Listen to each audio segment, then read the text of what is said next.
Yes, ready, start. उपाध्यक्ष महोदय, नए साल का बजट पेश होने जा रहा है। इस बजट के बारे में कुछ मोटे अनुमान लगाए जा सकते हैं। जैसा कि आप जानते हैं, वित्त मंत्री की एक बड़ी चिंता यह है कि सरकारी फिजूल खर्ची पर कैसे अंकुश लगाया जाए और करों का भार कम रखते हुए सरकारी आमदनी कैसे बढ़े। प्रधानमंत्री ने संकेत दिया है कि हमने खास क्षेत्रों की पहचान कर ली है और हर उद्योग की कठिनाइयों और संभावनाओं पर अलग से विचार कर रहे हैं। उन्होंने साफ साफ शब्दों में कहा कि कई उद्योगों ने अच्छी खासी तरक्की की है और उनसे सरकार को जितनी आमदनी हुई है उतनी कर बढ़ाने से नहीं हो सकती थी। अतः सरकार इसी फार्मूले को दूसरे उद्योगों पर भी लागू करना चाहती है, लेकिन इसके साथ साथ यह भी कहा कि चाहे कंट्रोल की बात हो, चाहे उत्पादन शुल्क या कर प्रणाली की बात हो, पूरी स्थिति पर दोबारा गौर किए बिना उसमें ज्यादा छेड़छाड़ करने के पक्ष में नहीं है।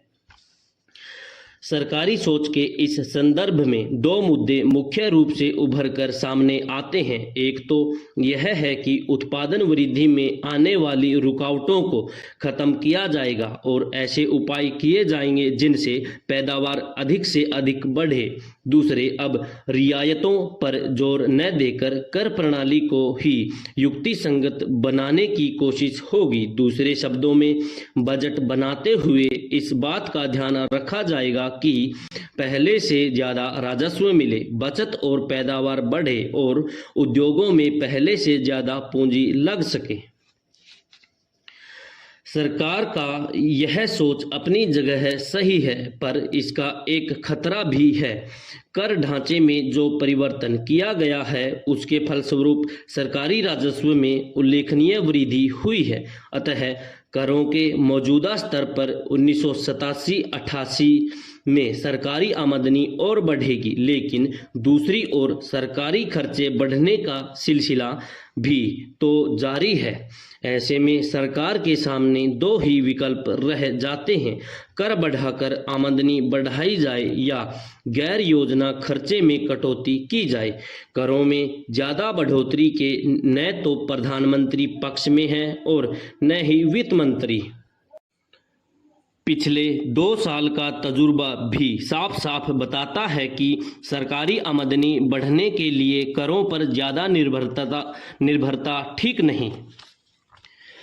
अब सवाल रह जाता है फिजूल खर्ची रोकने का। इसमें भी सरकार के हाथ पैर एक तरफ से बंधे हुए हैं। मसलन आप रक्षा व्यय को फिजूल खर्ची नहीं कह सकते।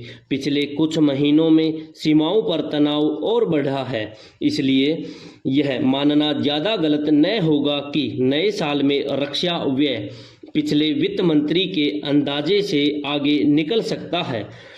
इधर चौथे वेतन आयोग की सिफारिशों पर अमल होने से सरकारी खर्च 15 अरब रुपए बढ़ा है। अब देखना यह है कि इस मुद्दे पर प्रधानमंत्री क्या रुख अपनाते हैं। सरकार काफी समय से वित्तीय अनुशासनहीनता की शिकार रही है। अब बजट घाटे को ही लीजिए। 1985-86 में 44 अरब 90 करोड़ का बजट घाटा था। चालू साल 1986-87 में 50 अरब से ऊपर घाटा रहने का अनुमान है। हालांकि बजट में सिर्फ 36-37 अरब का घाटा दिखाया गया है। अगले साल का बजट घाटा 50 अरब के दायरे में रखा जा सकेगा कहना मुश्किल है। ऐसा अगर मुमकिन हो भी जाए तो यह सवाल तो रह ही जाता है कि बाकी 2 वर्षों में क्या होगा। हाल के वर्षों में पूंजी बाजार ने अच्छी प्रगति की है। इस वर्ष अनुमान है कि पूंजी बाजार में 35 अरब रुपए की बढ़ोतरी होगी। यह इस बात का साफ इशारा है कि अब लोग बैंक या डाकघर में पैसा जमा करने की आदत से हटकर शेयर और डिबेंचर में भी धन लगाने लगे हैं। पर एक कठिनाई गैर सरकारी क्षेत्र के लिए और है।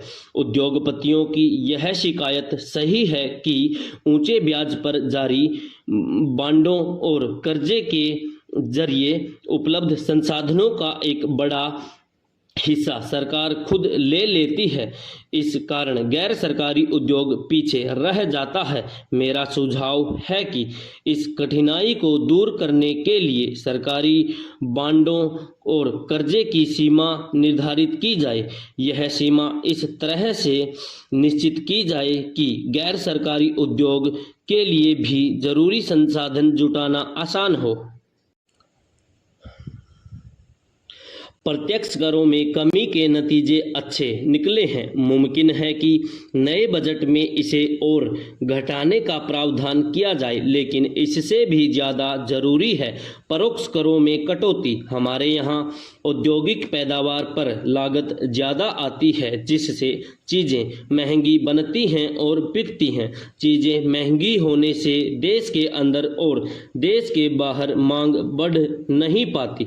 इसका एक कारण यह है कि हमारी ज़्यादातर मशीनें पुरानी हैं। जो मशीनें नई भी हैं, उन पर पूरी अक्षमता से काम नहीं होता। चीज़ों के महंगा होने का दूसरा कारण यह है कि कच्चा माल भी कई बिंदुओं पर कर चुकाने के बाद ही कारखाने में घुस पाता है।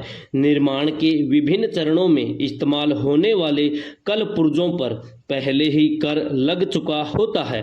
इस तरह से तैयार माल का ज़रूरत से ज़्यादा महंगा होना लाजिमी है। ऊंची लागत की एक वजह यह भी है कि दूसरे उन्नत देशों के मुकाबले हमारे यहाँ ब्याज की दर ऊंची है।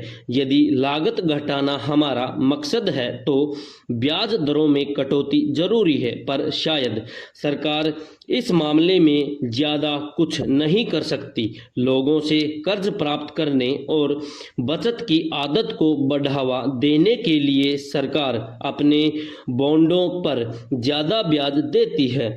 यदि इसमें कमी की जाए तो बचत पर आंच आ सकती है।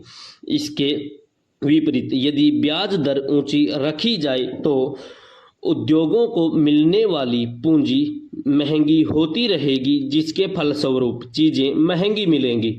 इस दुविधा से निकलना आसान नहीं, पर कहीं न कहीं से शुरुआत तो करनी पड़ेगी। मेरा सुझाव है कि जिन औद्योगिक वस्तुओं का उत्पादन बढ़ रहा है, ऐसे उद्योगों को मिलने वाले कच्चे माल और उनसे तैयार की गई चीज़ों पर कर भार करने से लागत कम होगी और उन वस्तुओं का बाजार भी बढ़ेगा। वित्तीय समस्याएं तो बहुत हैं, लेकिन इनका हाल भी बहुत ज़रूरी है, अन्यथा देश तरक्की नहीं कर पाएगा। इन्हीं शब्दों के साथ मैं दूसरे माननीय सदस्यों से निवेदन करता हूं कि वे भी इन समस्याओं पर प्रकाश डालें और उचित हल सुझाएं।